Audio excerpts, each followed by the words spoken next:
Vamos a hacer un ejercicio aplicando el método de mallas desarrollado por el doctor Enrique Bustamante Yaca, fundador de la Academia de Circuitos Eléctricos del Departamento de Ingeniería en Comunicaciones y Electrónica de la Escuela Superior de Ingeniería Mecánica y Eléctrica Unidad Zacatenco del Instituto Politécnico Nacional. Este método lo desarrolló hace más de 78 años y se ha aplicado desde entonces en la escuela, en el CIME Zacatenco, y es el que se trabaja actualmente. Este método no se contrapone con el método tradicional del método de mallas. Lo que sucede es que el doctor Enrique Bustamante Yaca demostró que cuando tenemos bobina no solo podemos tener un acoplamiento, si estas no están aisladas debidamente o no están aisladas magnéticamente, podemos tener acoplamientos entre todas las bobinas, o algunas tener acoplamientos y otras no. Y no solo vamos a trabajar con bobinas, vamos a trabajar al mismo tiempo con resistencias y capacitores, y podemos trabajar con fuentes de corriente y fuentes de voltaje en nuestro circuito eléctrico. Entonces, en este caso, el enunciado dice: del siguiente circuito eléctrico, calcular el voltaje o la tensión entre los puntos A y B. Tenemos nuestros puntos A y B y hay que calcular la tensión o el voltaje que hay entre esos dos puntos. Lo que vamos a hacer para aplicar el método desarrollado por el doctor Enrique Bustamante Yaca es primero simplificar nuestro circuito, ya que tenemos demasiados elementos y se nos puede complicar al momento de estar trabajando con ellos.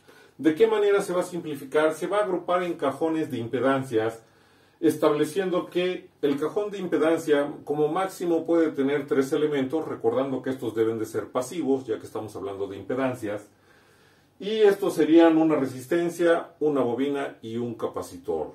Eso es lo máximo que puede tener mi cajón de impedancias. Pero si yo tengo elementos que se repiten, voy a tener que generar tantos cajones como elementos se estén repitiendo. Es decir, si yo tuviera únicamente 3 bobinas, pues voy a tener que generar 3 cajones, uno por cada bobina que yo tenga en el circuito. Lo que puedo tener es como máximo 3 elementos, todos ellos distintos. Puedo tener un solo elemento o puedo tener 2 elementos formando parte del cajón de impedancias. Si se repiten, tengo que generar un cajón por cada uno de esos elementos que se repitan. No puedo tener 2 bobinas formando parte de un cajón de impedancias. Tendría que generar 2 cajones de impedancias, uno por cada bobina.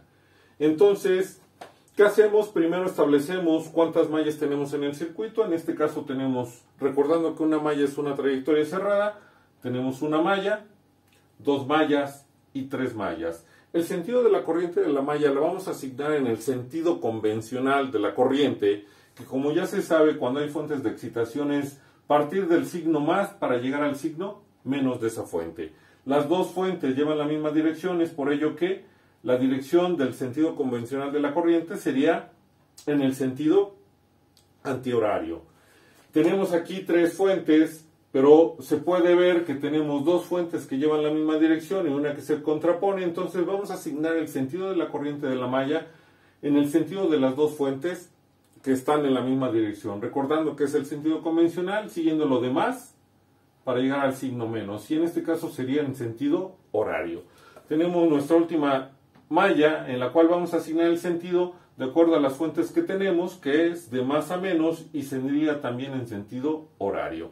Para asignar el sentido de la corriente de cada uno de los cajones de impedancias que vamos a escoger, lo vamos a asignar con respecto a las corrientes de la malla.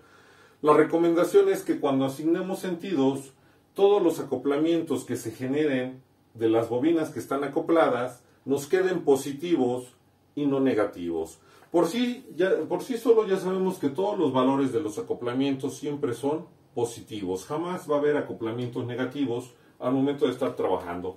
¿Qué va a suceder? Que cuando nosotros asignamos corriente de elemento, cuando hay bobinas acopladas, podemos generar que ese acoplamiento se vuelva negativo por el sentido que asignamos de corriente, no por el valor que tiene. Su valor siempre va a ser positivo, pero por los sentidos que asignamos de corrientes podemos generar que ese acoplamiento se transforme en negativo al momento de estar trabajando con el método. La recomendación es que siempre nos quede positivo, pero si tuviéramos acoplamientos negativos, no hay ningún problema. Podemos seguir con el proceso para encontrar el resultado. Entonces, una vez establecido que tenemos que agrupar en cajones de impedancias para reducir nuestro circuito, de tener muchos elementos a tener menos elementos, vamos a empezar con estos 3 elementos en este caso. Se pudo haber empezado con estos 3 o con esta bobina o con estos 2 elementos. No se establece una metodología para saber con qué elementos empezamos, pero la recomendación es empezar con las bobinas acopladas para tener acoplamientos muy cercanos 1, 2, 3, 4, 4, 5 y no acoplamientos 1, 7, 1, 6 que al momento de estar resolviendo el circuito pueden generar que nos equivoquemos. Entonces vamos a empezar siempre con las bobinas acopladas, recordando que el cajón de impedancias como máximo puede tener 3 elementos y todos deben ser diferentes. En este caso en particular yo voy a empezar con estos 3 elementos como mi cajón de impedancia 1. Voy a tener una resistencia, una bobina y un capacitor, todos son diferentes, pues por eso los puedo agrupar en un cajón de impedancias. La dirección de la corriente asignada para este cajón de impedancia la voy a establecer con respecto a la dirección de la corriente de la malla que ya se había establecido. Ahora voy a trabajar con este cajón de impedancia que sería mi cajón de impedancia 2 y voy a asignar el sentido de la corriente para este cajón de impedancias con respecto al sentido de la corriente de la malla que tenemos en la parte superior. Voy a trabajar con un cajón de impedancia 3, que sería estos 3 elementos que están aquí, pero voy a dejar el sentido de la corriente de la malla que tenemos en la parte inferior y no en la parte superior, que sería hacia la derecha. Voy a trabajar ahora con esta bobina, que la dejo como un cajón de impedancias, porque aquí tengo otra bobina y debo de recordar que no puedo tener 2 elementos iguales formando parte de un cajón de impedancias. Es por ello que en este caso dejo a una bobina sola como mi cajón de impedancia 4 y el sentido se lo asigno ya sea con la corriente asignada para esta malla o para esta malla que lleva en la misma dirección y sería hacia arriba. Tengo un cajón de impedancia 5 que va a estar formado por 2 elementos que sería una bobina y una resistencia y la dirección de la corriente también va a ir hacia arriba ya sea que la designe con la corriente de malla de esta malla o de esta otra malla. Tengo un cajón de impedancia 6 que aunque parece que incluye una fuente de excitación es porque no quiero reescribir mi circuito cambiando de posición a la fuente. Lo que debo de recordar es que si estos 4 elementos están en serie, cuando yo modifique de posición a la fuente, lo ideal sería colocarla aquí arriba, debe de seguir en serie a los elementos. Para no hacerlo, voy a considerar mi corriente de los elementos pasivos con respecto a la corriente de la malla que tenemos aquí, recordando que cuando yo agrupe en el cajón de impedancia 6 voy a considerar únicamente la bobina, resistencia y capacitor y voy a omitir el valor de la fuente ya que estoy hablando de un cajón de impedancia que no va a incluir a la fuente de excitación. Tengo un cajón de impedancia 7 que va a estar formado por 2 elementos que lleva la dirección de esta corriente de malla que sería hacia la izquierda. Y por último tengo un cajón de impedancia 8 que va a estar formado únicamente por una resistencia y de acuerdo a la dirección de la corriente de esta malla sería hacia abajo. Una vez que yo ya agrupé en cajones de impedancias y asigné sentidos de corriente a cada uno de ellos, lo que voy a hacer es hacer el cálculo de ese cajón de impedancias, con lo cual tendría 1, 2, 3, 4, 5, 6, 7, 8 cajones de impedancias formando mi circuito y no 1, 2, 3, 4, 5, 6, 7, 8, 9, 10, 11, 12, 13, 14, 15, 16, 17, 18 elementos pasivos que si no tengo cuidado al seguir el método y hacer la suma de ellos, puedo cometer errores. Es más fácil ver una menor cantidad de elementos para trabajar con ellos. ¿Qué voy a hacer ahora o qué sigue? Una vez que ya asignamos y agrupamos asignamos corriente y se agruparon en cajones de impedancias, lo que sigue es establecer cómo es mi inductancia mutua con respecto a las corrientes que se asignaron para cada uno de los cajones. Repito, su valor por sí solo ya es positivo, pero al momento que asignamos sentidos de corriente a los cajones de impedancia donde hay bobinas acopladas, puede ser que generemos un acoplamiento negativo.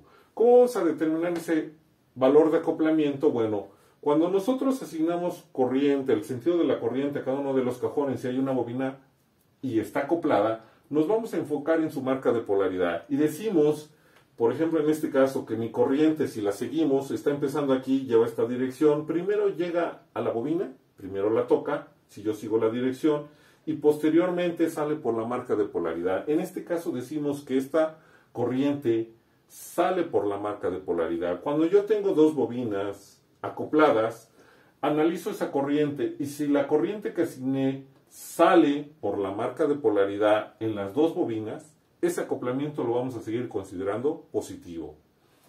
Si por las dos marcas de polaridad entrar, ¿a qué me refiero con esto? Bueno, aquí tenemos un ejemplo. En este caso, por la dirección asignada a la bobina, la corriente primero toca la marca de polaridad por la dirección que estamos asignando y posteriormente a la bobina. En este caso decimos que entra por la marca de polaridad. Si en las dos bobinas que están acopladas con las direcciones de corriente que asignamos, la corriente en las dos bobinas entra por la marca de polaridad, ese acoplamiento también va a ser positivo. Entonces, retomando, si mi corriente asignada en las dos bobinas que están acopladas sale por la marca de polaridad de las dos bobinas, el acoplamiento es positivo. Si la corriente asignada en las dos bobinas entra por la marca de polaridad cuando están acopladas, ese acoplamiento es positivo también. Pero si tenemos un acoplamiento en el cual la corriente entra por la marca de polaridad y en la otra bobina que está acoplada sale por la marca de polaridad, ese acoplamiento lo vamos a considerar negativo. Y ese signo se genera por la dirección de la corriente asignada, no por el valor que ya tiene. Entonces, bajo ese criterio, ¿qué vamos ahora a establecer? ¿Cómo es cada uno de los acoplamientos que tenemos en el circuito de acuerdo a las corrientes asignadas a cada uno de los cajones de impedancias? Recordando que si en mis bobinas que están acopladas, las corrientes salen por las marcas de polaridad en las dos bobinas, ese acoplamiento es positivo. Si entran por las marcas de polaridad en las dos bobinas, ese acoplamiento también es positivo. Y va a ser solo negativo cuando en una de las bobinas que están acopladas la corriente entre por la marca de polaridad y en la otra bobina que está acoplada salga por la marca de polaridad. Entonces ese acoplamiento lo consideramos negativo. Ya establecimos corrientes de cada uno de los cajones de impedancias y ahora vamos a establecer cómo es cada uno de esos acoplamientos que ahora ya tienen un nombre. Es decir, tenemos una inductancia mutua 1,2, 1,3, 2,3, 2,4, 3,4, 4,5 y 5,6. Ya no vamos a estar diciendo el valor de 70 milihenries, 90, se pueden repetir y confundirme. Yo ya sé que este acoplamiento es el acoplamiento 5,6 y nada tiene que ver con este acoplamiento que es el 1,3, aunque los dos valen 50 milihenries. Ya no hay manera de equivocarnos porque ya asignamos un número a cada uno de los cajones de impedancias donde están las bobinas acopladas y por lo tanto ya tenemos un número o un nombre para los acoplamientos que se generaron. Tendríamos el acoplamiento 1,2, 1,3, 2,3, 2,4, 3,4, 4,5 y 5,6. Lo que hay que establecer es cómo es cada uno de esos acoplamientos de acuerdo a las corrientes que se asignaron para los cajones de impedancias.